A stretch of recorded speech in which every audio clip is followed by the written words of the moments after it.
to all men, because all sin. My name is Abraham Hamilton III, and this is the Hamilton Minute. A popular effort in social revisionism is happening, where racism, which is better described in biblical terms as skin color-based partiality, is a crime of which only people of lighter skin color can be guilty. Let's be clear. Factions, divisions, and dissensions, including those based on skin color, are the fruit of the sinful flesh. The root cause of partiality is sin. Every person, regardless of the quantity of melanin in their skin, is capable of partiality. The only remedy for sin is the blood of Jesus Christ. Listen each weekday from 5 to 6 p.m. Central on the Hamilton Corner with Abraham Hamilton III, Skip Pausians from the American Family Association.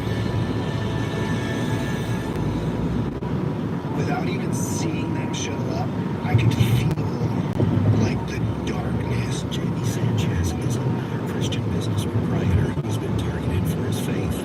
His drink cafe was open to serve and help the homeless in downtown Denver. We believe sex outside of marriage and homosexuality is a sin in God's eyes. And the enemy and his minions decided to use that as a platform. Jesus told us persecution would come. I would see them, just the rage and the hate. I pictured them doing that at the foot of the cross to Jesus. And I just remembered what he said. Forgive them, Father, they know not what they do. And so I had to position my heart that way. The J.D. Sanchez story is one of the videos of the Impact series at stream.afa.net. It's been a crazy, crazy ride. See J.D.'s story and much more at stream.afa.net. I'm Tim Hall, president of the American Family Association and American Family Radio.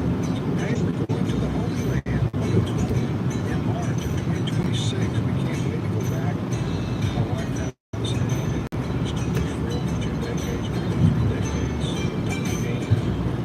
And March of 2026 to Israel. See all the places that you've read about. Jerusalem, see Galilee, we'll be going there.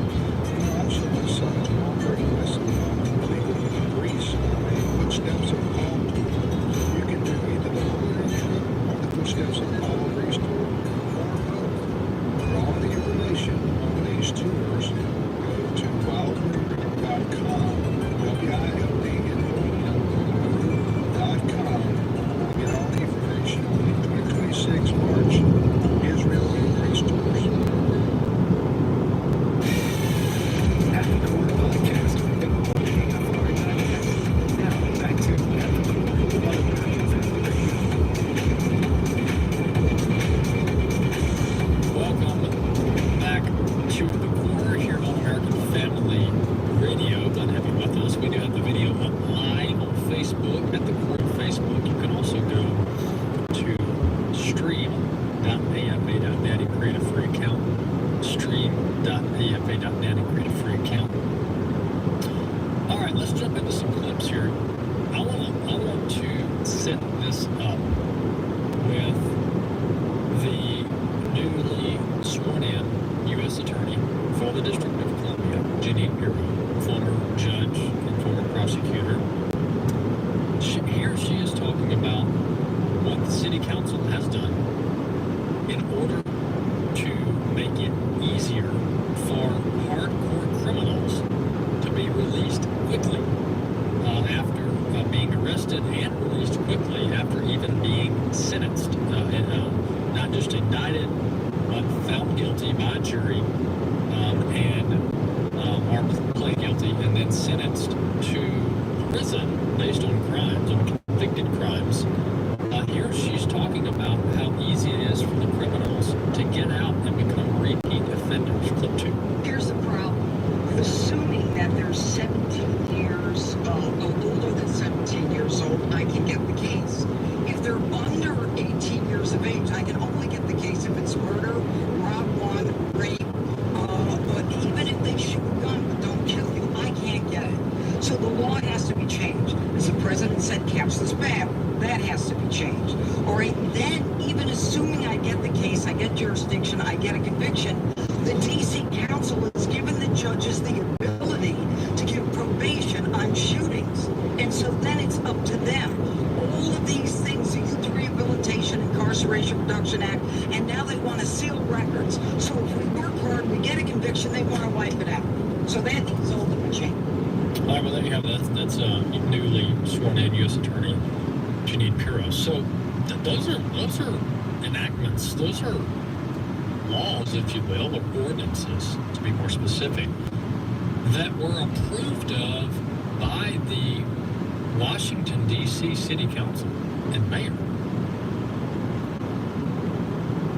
And this is all following the George Floyd insanity, where we took one incident, one case, and then we acted like we've got to reform everything on the books all around the country.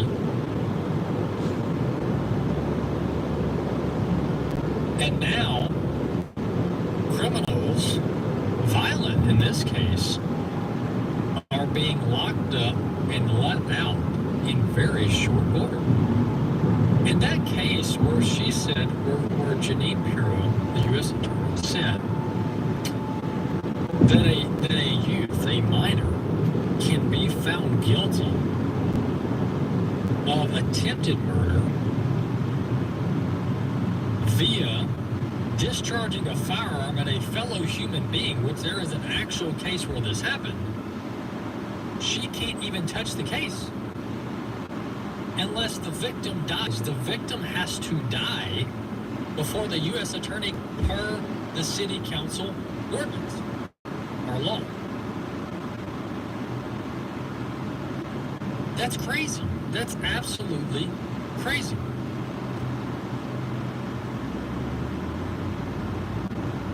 And President Trump revealed that it's the 17 minus that are actually the ones committing a lot of these violent crimes: carjackings, shootings, assaults, etc.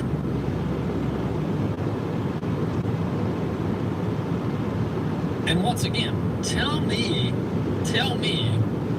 the political re-election messaging that this aids. What does this help achieve for other political purposes tied up in this soft on crime agenda? Because this can't be a large voting bloc. I don't know what the draw is here.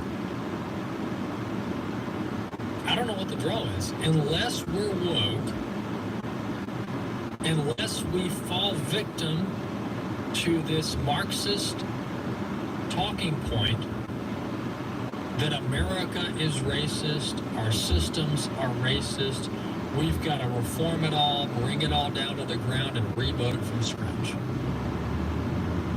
If that's the talking point, then that's why they're doing what they're doing. Then it makes perfect sense. It absolutely makes perfect sense. But I'm not sure they believe that, because behind closed doors, all the Democrats in Washington are talking about how this was so needed. This was very much needed. The reform, the legal reform, the criminal reform in Washington, D.C. Let's listen to one D.C. resident talking about how the juveniles are committing all the crimes and getting out the next day. This is going to be clip 3. These people here in D.C., all these mothers, children been killed in the streets by juveniles, being carjacked by juveniles. The 5 girls who attacked Reggie Brown were all tried and found responsible as juveniles. Currently under D.C. law, juvenile offenders can only be held until they're 21, so the girls will all get out within the next few years. Israel says she wants D.C. crime penalties to be tougher so that juveniles who commit murder can be held for life. Oh yeah, but that's a Washington, D.C. resident. Statistically speaking, she probably votes Democrat. Because 90 to 95% of the residents in D.C. vote Democrat. So there's a presumed Democrat talking about how Washington, D.C. has gone soft on the criminals. The juveniles are committing the crimes. They're getting let out. And we have to go harder from a prosecution standpoint on the juveniles.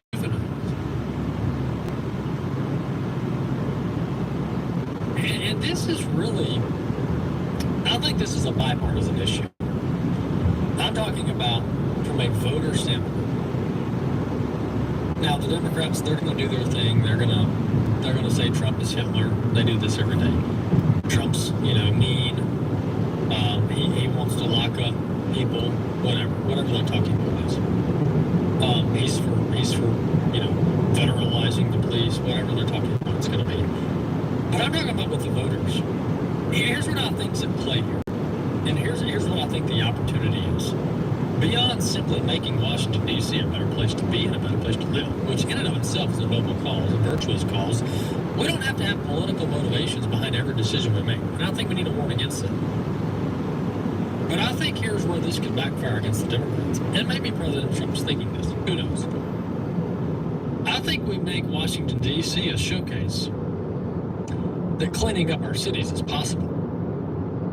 With the proper people, with the proper motivation, with the proper determination, I think this is case in point that America's inner cities can be cleaned up if people and elected officials have the willpower and the political motivation to get it done.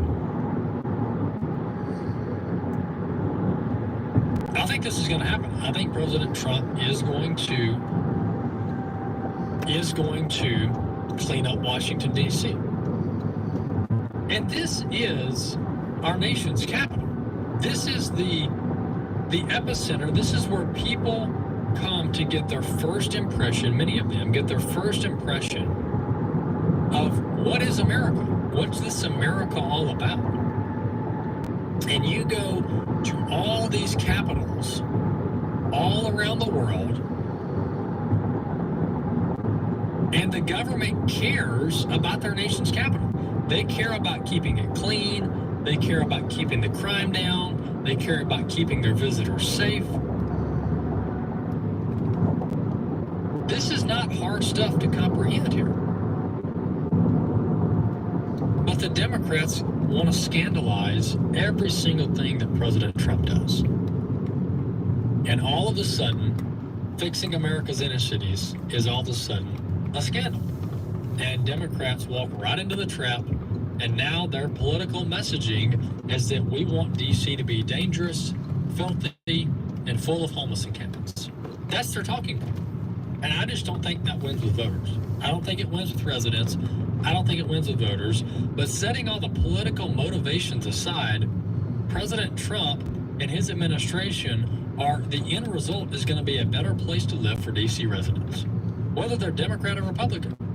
And this is the beautiful thing about conservative, Republican, common sense, constitutional governing is it is good for everybody.